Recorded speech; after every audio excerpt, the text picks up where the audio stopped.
Hi மக்களே, அனைவருக்கும் வணக்கம். இன்றைக்கி சண்டே, எல்லார் வீட்லேயும் என்ன ஸ்பெஷல்? அநேகமாக எல்லா வீட்லேயும் நான்வெஜ்ஜாக தான் இருக்கும். எங்கள் வீட்லேயுமே இன்றைக்கி நான்வெஜ் தான். பிரியாணி தான் செஞ்சுருந்தாங்க. பட் ஆனால் நான் சாப்பிட்ல, சாம்பார் தான் சாப்பிடுவேன். மேடம் நல்லா 2 பேருமே இன்றைக்கி பிரியாணி 2 பேர் சாப்பிட்டாங்க. லியோவும் சாப்பிட்டான். சாப்பிட்டுட்டு சார் வந்து படுத்துருக்குறாரு. இவங்க எப்படின்னா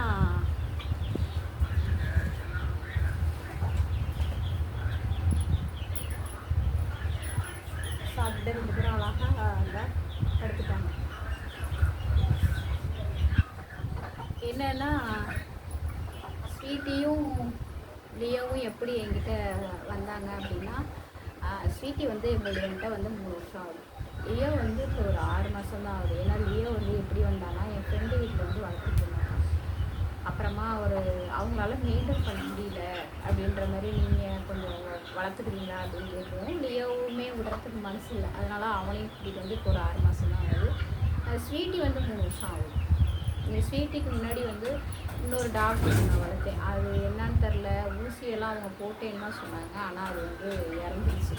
அதுக்கப்புறமா தான் ஸ்வீட்டி நம்ம வீட்டுக்கு காசு கொடுத்து தான் வாங்கிட்டு வந்தேன். 54 குட்டியில் கொடுத்து தான் வாங்கிட்டு வந்தேன். ஆனால் லியோ வந்து என்னோடய ஃப்ரெண்டோட வீட்டில் கொடுத்ததுனால அவன் அப்படியே 2 பேருமே அவங்களுக்குள்ளே ஒன்றாவே இருந்துக்கிட்டா. அந்த சாப்பிட்ற விஷயத்தில் சின்ன சின்ன விஷயத்தில் மட்டும் இவ தான் போய் அவன்கிட்ட போய் அதிகமாக வம்பிழுப்பான். அவன் கூட வந்து இவருக்கு வந்து வம்பிழுப்பான். இவ தான் போய் வம்பிழுப்பு. ரொம்ப பெரிய சண்டையெல்லாம் வராது, சின்ன சண்டை தான் வரும்னு வச்சுக்கோங்க. அதனால்